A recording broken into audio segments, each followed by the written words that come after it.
मराठवाड्यात यंदा मान्सूनची वाटचाल अद्याप संथच आहे। 2 जुलैपर्यंत विभागात जून ते सप्टेंबर या हंगामातील सरासरीच्या केवळ 18.8% पावसाची नोंद झाली आहे।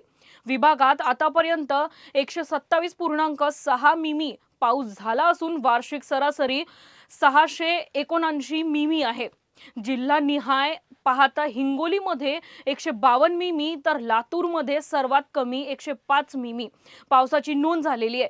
संभाजीनगरमध्ये 120, जालनामध्ये 134, बीडमध्ये 122, धाराशिवमध्ये 130, नांदेडमध्ये 145 आणि परभणीमध्ये 114 मिमी पाऊस झालाय।